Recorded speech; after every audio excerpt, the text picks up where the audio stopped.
Keep 15 to fort and fire to the trees. 50 will fit in the fort. Flood it out. As many as you can, then. Enemy marksmen line up their shots on one young officer. They fire again and again. Every single shot misses. By the end of this battle, even his enemies will call it something impossible. The movie begins with cannon fire. It is dawn on a frontier battlefield. A young officer wakes to screaming, grabs a horse, and rides straight into the smoke. Soldiers shout the same question: where is General Braddock? The army has been ambushed from over the hill, but no one is in command. A wounded officer tells the young man the battle is lost. The general has ordered a full retreat. The young man asks about his men, the Virginians. They were at the front of the line. Riding after them means near certain death. He rides anyway. Then the story jumps back 20 years. Years earlier, the Washington family buries its father. The half-brother, Lawrence, arrives from the Navy to comfort the widow Mary and meet baby Jack. But young George has not spoken a word since his father passed. Lawrence introduces himself gently. He was a captain in His Majesty's Navy. He presses their father's surveyor's compass into George's hands, a tool for measuring land and sea. Lawrence is staying, newly appointed Adjutant General of the Virginia Militia. On the ride home, George finally speaks. He asks if Washington men really die young. He heard it called a curse on their name. Remember that curse? It hangs over every battlefield in this story. There is more bad news. Mother has pulled George out of school because the farm needs him. His friend William Fairfax still attends. The Fairfaxes are a superior class. The world is unfair, Lawrence says. Take what it gives you and make it yours. George refuses to accept that. He walks 2 miles to school on his own, but the school turns him away at the door. Therefore, he comes home and takes it out on a tree with an axe. The tree did nothing wrong. Mary shuts the self-pity down hard. They have 250 acres, 10 enslaved people to feed, and a widow's purse that is nearly empty. George is the eldest son now. He wants more than this life. She tells him he is a Washington, so behave like one. But Lawrence opens a different door. He brings George a stack of books: Rules of Civility, Cato, Plutarch, Seneca. To be great, study those who were. If no school will teach the by, Lawrence will. The lessons take root. Obedience can be commanded, Lawrence teaches, but respect must be earned. Aristocracy is a game, and in that game the Washingtons are pawns. But even a pawn can take a king. Keep that line, the whole movie hides inside it. Years pass in writing lessons and memorized rules. The silent boy grows into a tall, painfully polite young man with exactly one dream: a royal commission as a British officer. So adult George stands before Colonel Gooch, the man he has buried in petition letters. It goes badly. An officer's post costs £700. George has nothing. He owns no estate, has no schooling, and even his book of manners was copied from other books. There is no path for you, Gooch says, and please stop writing letters. Back home, little brother Jack asks if George is an officer yet. Not yet, George says, but someday. Or never, adds mother sweetly. Encouragement clearly runs in the family. But that night, there is a grand party at Belvoir, the Fairfax estate, and George is not invited. Mary reminds him he is just a pawn to those people. George smiles, repeats that even a pawn can take a king, and walks out the door. At the gate, the steward asks for his invitation. George offers his entire family tree instead. Thank you for the genealogy, the steward replies. Now your invitation. So George slips in through the service entrance, carrying a tub of ice. Upstairs, a young woman catches him instantly. You don't belong here, she says, clever entrance though. This is Sally Carey, wealthy, sharp, and just as out of place as he feels. He asks her to dance. She only dances with invited guests. Then make room, he says, for someone truly worthy. Bold, she calls him. She does not say no. Lawrence pulls George aside with a warning. Sally's family profits greatly if she marries a Fairfax. Gently does it, George. George greets William Fairfax, who introduces Major Thomas Gage, fresh from London. Talk turns to the French building forts on the Ohio frontier. George says the frontier belongs to whoever tames it. William counters that it belongs to whoever buys it. Remember this argument, it will soon be settled with muskets. Then George blunders into the library and into Lord Fairfax himself, hiding from his own party. George quotes the old lord's favorite play from memory. He has read it 50 times. Fairfax is charmed despite himself. George sees his opening. Fairfax owns 5 million acres, much of it uncharted Ohio Valley land where a storm is looming. Land that is not measured, George argues, cannot be valued or protected. Men who travel there often never return, but no man who lived a life of ease ever left a name worth remembering. Fairfax accepts on the spot. To survive out there, George recruits Christopher Gist, a rough frontiersman and old friend, plus the brothers Frisk, Henry, the oldest, and David, his baby brother. Christopher introduces them as his most loyal friends. Do not trust them. The expedition pushes west. The land is beautiful, endless, and, as Henry notes, not theirs. At night, George writes hopeless love letters to Sally Carey, and the men read one aloud. You might as well petition the Queen, they tell him. She is above your station. Permanently. Nice signature though, but winter closes in early. The horses give out, and the men push on through the snow. Then armed Seneca warriors step silently out of the trees. Their leader is not thrilled to find an Englishman measuring his homeland. George insists they claim nothing. They are surveyors only. The leader studies him, then offers something better than a fight. Something for your king, he says. Follow me. He leads them to a ridge and points. Below sits a fort flying French colors, built on land the British crown calls its own. This information could set two empires on fire. Therefore, it has to get home fast. They raft an icy river as a shortcut, and the current wins. Both men are thrown into freezing water. The map's nearly lost, and they drag themselves onto an island soaked and shaking. In the night, Christopher stops responding, and George shakes him awake. By morning, the river has frozen solid, and they walk out. Christopher calls it a miracle. Start counting those. Home brings worse news. Lawrence is coughing, consumption the doctors say. He cannot carry George's report to the governor himself, but he sees the move. His failing health may be George's opening, and he recommends George as his replacement. Governor Dinwiddie turns crimson at the report. The French must be ordered off British land. George volunteers to deliver that demand. He knows the ground better than anyone. Dinwiddie makes him a major of the Virginia militia. Not a royal commission, mind you. Recruit 150 Virginians, march to the French fort, and do not permit them to refuse. George asks exactly one question. Will his men receive pay equal to British soldiers? The governor is offended by the idea. Fine, George says. Then he will serve without pay entirely, until he proves himself equal. A magnificent flex, and an expensive one. Before he marches, there is Sally. She has read his frontier letters 10 times over,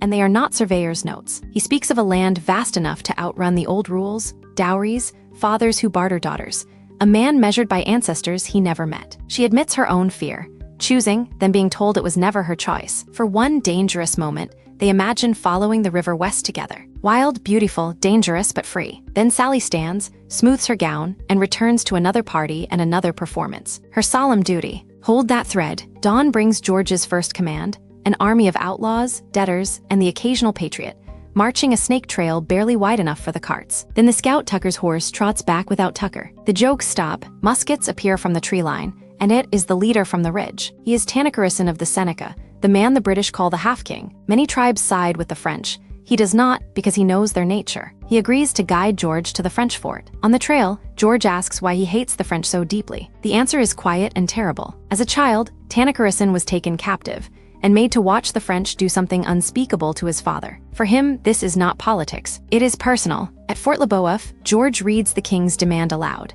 The Ohio lands belong to Great Britain, and the French must withdraw. The French commander looks the tall colonial up and down, asks if he even shaves yet, then invites everyone to dinner. Never trust a polite enemy. Over dinner, the mask slips. You are not British, the commander observes, yet they send you to speak for them, so that when you fail, they have someone to blame. George delivers the ultimatum anyway. The reply is simple. We have claimed this land, and we will never leave. When George promises they will be forced out, the commander only smiles. You do not want to start a war, he says. Someone will. The only question is who fires first. George rides 300 miles home, nearly sleepless, to deliver the answer. Dinwiddie's response is a harsher ultimatum, plus an order to transcribe his entire journal by dawn. You will rest, the governor explains, when His Majesty's frontier rests. Government work then is now, but Lawrence, fading fast, begs George to see the trap. No British officer volunteered. They are using him as a proxy, succeed, and they take the glory. Fail, and a colonial takes the blame for starting a war. George will not hear it. He would rather die unknown than live believing the world's measure of him is fixed. He storms out with the words that will haunt him. I wish you believed in me. One more stop before the frontier, a ball in Sally. He wears a crisp new uniform and asks for a dance. For a few minutes, the room belongs to them. Then the evening detonates politely. William needles George, crimson or not. That uniform still prints colonial. And Lord Fairfax raises a toast to the happy couple, William and Sally, betrothed 1 week ago. George congratulates them with a face like carved stone and rides to war with nothing left to lose. His written orders are murky on purpose. Act on the defensive, but restrain any who interfere or destroy them. Clear as mud, the men observe. Half the camp wants to deliver the letter and walk home. George threatens to flog deserters. You put on the coat, he tells them. You took an oath. Then Tucker finds a French encampment just 5 miles away, and the Half-King reports its commander is scouting ground for another fort. George agrees to a simple reconnaissance. Nothing about it will stay simple. At the French camp, George plans one more warning. Then a single shot cracks, nobody knows whose. In seconds the clearing is smoke and screaming. George bellows to take prisoners only. It is far too late for that. The wounded French commander, Jumonville, spits defiance from the ground. The Half-King walks over, speaks quietly of his father, and settles his old score right there. George now owns a diplomatic disaster with an empire attached. George digs in and writes for reinforcements. His men raise a small stockade in an open meadow. Christopher points out helpfully that they are building in a dry lake bed. One good rain will flood it, and a decent shot could hit every man from the trees. George trusts his clear field of view. Remember who is right. Redcoats arrive at last. Captain Mackay and Royal Regulars, sneering about the situation you've created. The news is grim. Over 1,000 French and Allied fighters are marching, led by Jumonville's own brother. Also, the commanding colonel has died falling from his horse, so congratulations, Washington, you are now the colonel. Mackay's commission is royal, so he still takes no orders from a colonial. Then the sky opens. Rain fills the ditches, faster than the men can bail. The half-king watches the British prepare to fight in the open field, old world style. The old ways lead to death. He gathers his warriors and leaves. Your vengeance started this, George tells him. And your stubbornness, the half-king answers, will be the end of it. Supplies shrink to 2 days' rations. Christopher begs him to move camp and save the men. George will not budge. We stand our ground, he says. The ground, for the record, is now a swamp. A shot drops Mackay mid-sentence. The trees erupt. French muskets firing from cover on every side, exactly as predicted. George forms his men into a proud European line in the open meadow. The line is torn apart. They fall back into the flooded fort. The powder is soaked. The muskets click uselessly. Men are cut down along the walls. Mackay bellows that the battle is lost. George screams that it has only begun. Then Christopher takes a hit and drops. George holds his oldest friend and begs him to breathe. Just breathe. Christopher cannot. Something in George goes out like a candle. Major, a voice calls through the smoke, asking for orders. His answer is a single word: surrender. The boy who dreamed of glory hands over his very first command. The terms sound almost merciful, a mutual withdrawal. But buried in the French text is a line George cannot read, and Van Brom's translation softens it. George signs a paper accepting responsibility for the assassination of Jumonville. He asks the date, July 3rd, a date, he says, that will be etched in his memory forever. He has no idea how right he is. Dinwiddie is volcanic. George has confessed, in writing, to assassinating a French officer. You have started a war. The governor plans to blame poor munitions. George refuses the comfortable lie and resigns his commission instead. I was never fit to lead, he says. He walks away from his life's ambition. Home delivers the final blow. Lawrence is gone. George breaks completely. He chose the ground. He gave the orders, and good men were lost, along with the one man who believed in him. The Washington curse has never felt more real. But Mary, of all people, rebuilds him. She admits she hardened because the wind here is hard, and that her sin was teaching George to be just as hard on himself. Failure, she tells him, is the tutor sent by God. Learn nothing from it and you have failed twice. If he must return to soldiering, then go with his whole heart and prove them all wrong. Because even a pawn can take the king. Therefore George presents himself to General Braddock, marching to take Fort Duquesne from the French. Thomas Gage, now a colonel naturally, already leads George's old militia. Braddock expects the French to be a nuisance, 3 or 4 days' work. George warns that this is a different kind of war, then asks for no rank and no pay. He will serve as a volunteer aide. Braddock, amused by the fallen colonel, allows it. The march is a comedy of empire. Thousands of men carve a road through raw wilderness for wagons, cannon, and Braddock's personal piano, hauled from Alexandria. The general calls his own army a centipede with gout. George, meanwhile, finds Henry and David dressed in Virginia blue, cheerfully explaining that men in pretty red coats get shot first. George also finds his debt waiting. He apologizes to the survivors of that flooded fort. His ambition was selfish, and he owes each of them. But when the battle comes, he promises, he will be fighting beside them. Works for me, Henry shrugs. Frontier forgiveness is refreshingly efficient, but the frontier collects its toll early. George collapses with dysentery, raging fever, nightmares, calling out the names of men he lost. The army rolls on toward the Monongahela River without him. He drags himself from the sick wagon, hoarsely warning anyone who will listen.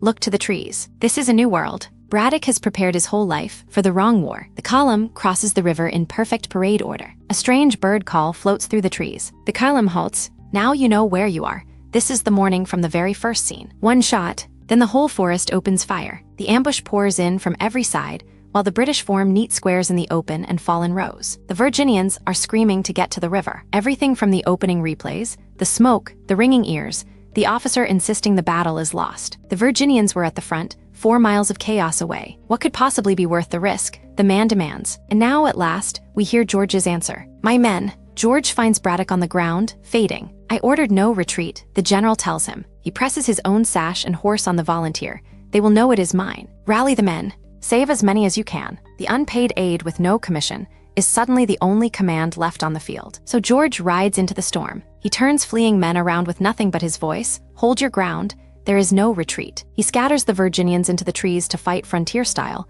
firing and moving, heads down. This is our land, he roars, and we will fight for it. Slowly, impossibly, the battle begins to bend around one man on horseback. At the river, Henry and David are surrounded with soaked powder, and young Sam falls in Charles's arms. Then David squints through the smoke. It's Washington, he says. Man's a fool, Henry agrees. George is riding straight into it. He gathers every dry cartridge, orders every musket reloaded, and builds one final firing line along the berm. Volley by volley, they carve a way out. Then George does the unthinkable. He rides into the open alone, deliberately drawing every enemy eye onto himself so his men can break to the right. Shots sing past him from every direction. Not one lands. Now he signals, and the Virginians punch through. The survivors stumble clear. The army is wrecked. Hundreds lost, hundreds more wounded, and George finds Colonel Gage comfortably at the rear, having obeyed a retreat order that was never given. Whose land is this anyway? George asks. Gage's land, it turns out, is an ocean away. That is the difference between them. Then the half-king finds him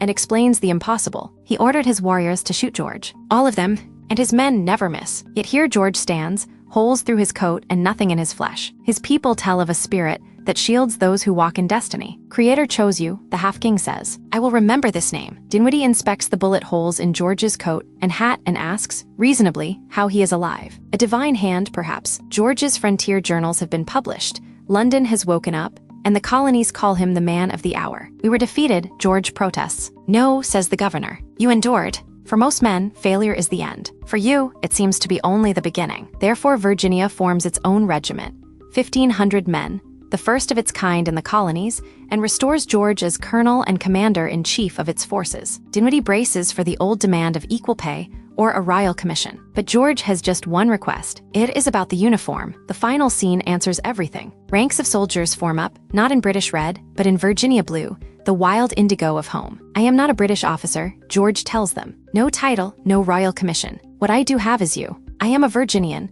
and it is my honor to serve you. To Virginia, 1,000 voices thunder back. The boy the empire refused has stopped asking for its permission. The pawn just crossed the board. History knows what this Virginian does next, but that is another war and another story. So here is tonight's question. Was young Washington truly shielded by destiny that day at the river, or did he simply refuse to stay down? Comment destiny or grit, one word